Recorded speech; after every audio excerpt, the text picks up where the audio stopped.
I didn't know how to get a Xanax prescription, though. Drugs like that are tricky sometimes. But I talked to a friend of mine, and he said, hey, I did this. He said that he had a regular doctor's appointment, and at the end of it, he said to his doctor, hey, doctor, sometimes I get nervous on airplanes. And the doctor just wrote him a Xanax prescription. And I was like, yeah, that's the type of lowbrow shit I'm looking for. I'll take your advice, friend I've never listened to before.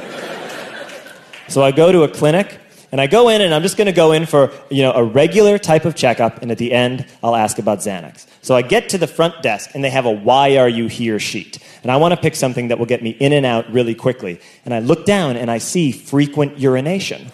And I was like, perfect. That'll be a super quick visit, I'll just be like, hey, sometimes I pee a lot. And the doctor will be like, me too, crazy, right? And I'll be like, I get nervous on airplanes. So I checked off frequent urination, and I sat down in the waiting area, and I waited for 3 hours.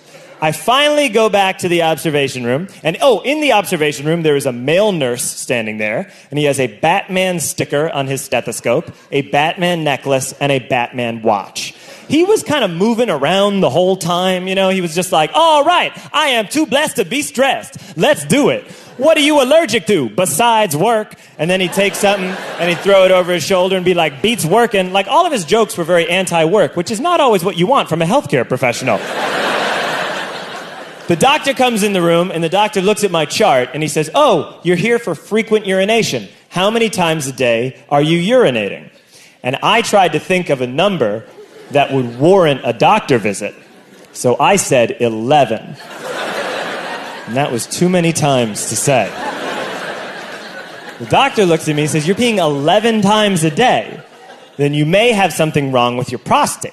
So, what we need to do, some of you are ahead of me. So I don't know exactly how he phrased it, but the gist of it was, hey, if this visit is to continue, I'm going to stick part of my hand up your ass. And I didn't know what to say. Because I couldn't be like, no, that's okay. I was lying. It was a lie. To get drugs. Like a crime. So what I did was, I pulled down my pants, and I walked over to the observation table, and I put my hands down on the observation table like this. And by the way, part of me was like, whatever, those days when you're like, this might as well happen. Adult life is already so goddamn weird. He knocked me down to my elbows. And then he stuck his hand in. And you know how sometimes you're like, I bet I know what most things feel like, You just think you'll know. I did not know what this was going to feel like. And this was the actual sound I made. I went, oh. But I didn't say it. Like, it came from my vocal cords, but it was totally involuntary. It was as if a ghost had been trapped in my belly and finally flew out towards the light. And then,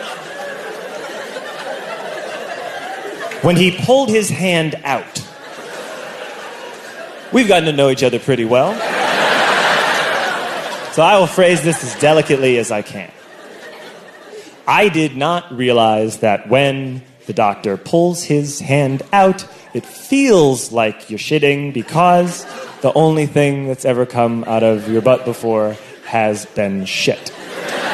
So, he pulls his hand out, and I thought that I was shitting into his hand. So I yelled, I'm sorry.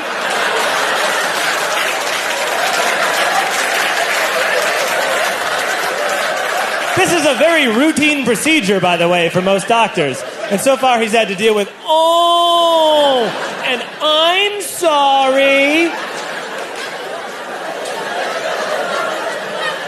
And he didn't even let me off the hook, He wasn't like, don't worry, you didn't shit into my hand. He just threw his glove away and was like, ah! And I was about to ask about Xanax, but then he said, all right, your prostate's fine, but we still need to do a blood test. So I pulled up my pants and shuffled away, feeling different.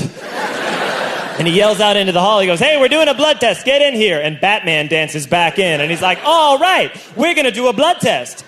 You look different, let's do it. The doctor left the room, so I'm alone with Batman. I just need this blood test to be over, okay? But first I had to tell Batman something. I said, Batman, look, I'm one of those people who, when you take blood from me, sometimes I can faint. And I was in the waiting area for 3 hours, and I haven't eaten all day, and I'm really worried I'm gonna faint. And Batman said to me, and I'll never forget it, you're not gonna faint. So, I stick my arm out, Batman puts the needle in, I immediately collapse on the ground. I wake up and I am covered in sweat lying on the observation table. I wake up, I open my eyes and I see Batman's face. He's looking at me and he goes, you gotta go! And I said, could I please talk to the doctor though first? Because sometimes I get nervous on airplanes. And Batman said, the doctor's gone! So I got my stuff, and I left.